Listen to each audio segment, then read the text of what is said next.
Welcome to No Excuses. My name is Mary Fran, and this is my place to talk about weight loss, life, fitness, everything that combines to make me and him better people.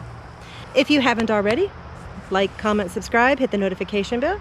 Thank you so very much for joining us. I hope you like what you see.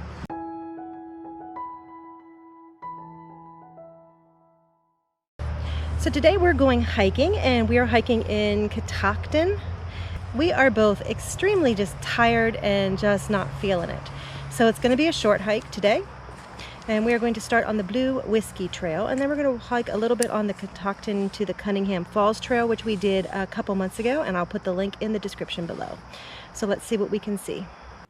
It was super crowded at Catoctin, so we had to park a ways down the road from the visitor center at the Joe Brook parking lot. And then we just walked up the road toward the visitor center and to the trailhead. And that is when the fun began. We chose the Blue Blazes Still Trail first. I had never visited the still, and I wanted to see it. It is a very easy and short hike, and along the way there are waysides that actually tell you about the nature of the area, such as fish, and the history of the area.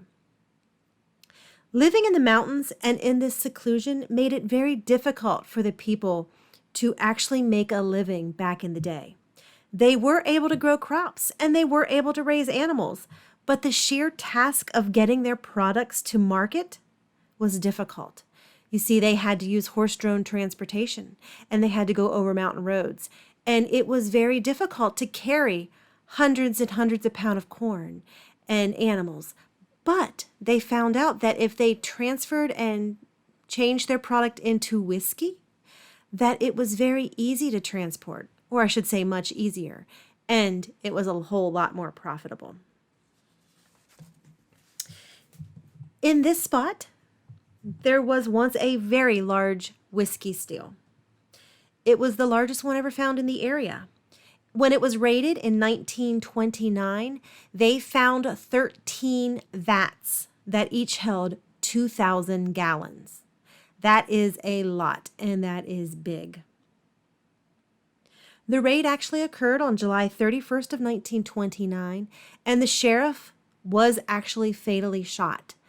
And they did a hunt, and they were able to apprehend 2 people, and 2 of those moonshiners were convicted of murder, along with moonshining.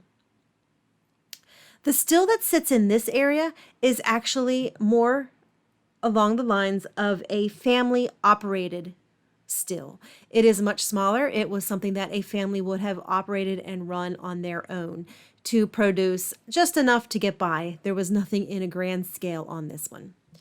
It was so neat to see.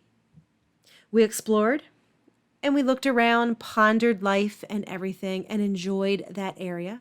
And then we went back to the trailhead, and we headed up the trail toward Cunningham Falls. But after only a little bit of time, Jason could tell that I was just dragging. I was hiking slower.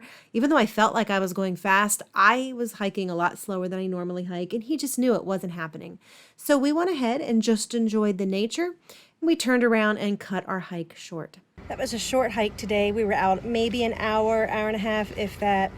We were both just whipped and sinus headaches, and we also got a late start because I had a little dollhouse issue that I found online. So we got a little bit of a late start because I had been out looking for a dollhouse and bought a dollhouse online, and it took us 2 trips to go get it. So got a late start, short hike, but you know what? We still got out there. We still got something in. No excuses.